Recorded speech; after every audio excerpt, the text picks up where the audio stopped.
welcome to The Rest is Science. Hello and welcome to The Rest is Science. I'm Michael Stevens. And I'm Hannah Fry. Hannah, in your opinion, when was the best era for music? This can be completely subjective, right? I mean, you've given me complete free rein. I have, but I have not said that it's subjective. There may be an answer. Oh, well, now I feel like the pressure is on. You could be wrong. Oh. Of all the infinite world of possible answers I could give, it feels like there's only one that you're looking for. Okay, here's my opinion, right? The first album I ever bought, I got £10 out of my bank. I was 11 years old. I was extremely excited. I went down to Woolworths, something that as an American you will not know about, and I bought a cassette of PJ and Duncan, and I think the album was called Psych. Now, Michael, let me just... Say no more. That's exactly the answer I was looking for. Just kidding, I've never heard that. Okay, this is... Any international listeners will not have had the full, unadulterated joy of Bike Grove, which was a kids' TV program in around about the 1990s. There was some amazing characters in it, and the Deck, who are now big hotshot TV presenters. Wait, are they Ant and Dec? They are Ant and Dec. They used to be known as PJ and Duncan. I bet most international viewers, meaning not from the UK, won't even know who Ant and Dec are. Do you think so? Are they not internationally renowned? I can't speak for the non-British humans on the planet, but I didn't know who they were until I lived here. And even then, it was hard to find them because I didn't have television. I was streaming. And so I wasn't tuning into, Pops of the Month or whatever they were doing. Pops of the Month. They're kind of a big deal. How can I describe them? They're from Newcastle, so they're like cheeky Geordie lads. They're just extremely likable, extremely funny. They've spent their entire lives next to each other to the point where they appear on screen in order and is always on the left-hand side. Dec is always on the left. I didn't know that. So that you read them alphabetically. It's great to know because now I can see them and I can know who is who. Absolutely, which I think is something that people genuinely struggle with. But they started their career as actors in this kids' TV show, and their characters, PJ and Duncan, went on to release a rap album. Oh, no. Okay? Now, I want you to imagine the whitest rappers you've ever seen, right? Make them whiter, younger, and with worse lyrics.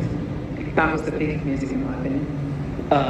So, I would not give the same answer. Oh, you say my answer was wrong. I would say music peaked when the Spice Girls released Wannabe. That's a similar era. You know what? Yeah, I think you might be right. I might be right. And I think Jewel, Pieces of You. I think Alanis Morissette, Ironic. Oh, no, I've never liked that song. Why? Because none of the things that she's describing are actually ironic. Let me tell you something. She never once in that song claims that any of the situations she sings about are ironic. Look at the lyrics. I am. She says, a black fly in your Chardonnay. It's rain on your wedding day. And isn't it ironic? It depends on where you put that part of the sentence. If you're saying, it's a free ride when you've already paid, and isn't it ironic? Fine, I agree with you, but she doesn't. She says it over around. She says, isn't it ironic? It's like 10,000 spoons when we give you right. You are one of those Alanis misunderstanders. She says, it's like rain on your wedding day, 10,000 spoons when all you need is a knife, and isn't it ironic? What is it? It is the fact that life has a funny way of helping you out. I'm sorry. When things go wrong... Right, our episode plan is cancelled. We're going to do a solid 30 minutes on this topic and nothing else. As I say that, I'm starting to think everyone's going to have their own personal answer. This is all subjective. Okay, I mean, I would just counter-argument to your argument, if I may. Because during the 90s, middle of the 90s, there were, of course, there was a major era for music, right? It's like some money to be made, it's like a growth industry. And there were two British music producers who were fully aware of the fact, who were like, is the stuff we're making actually good, or are people just buying it because we tell them to? And so what they did is they had a bet between them to try and get the worst possible song into the British charts.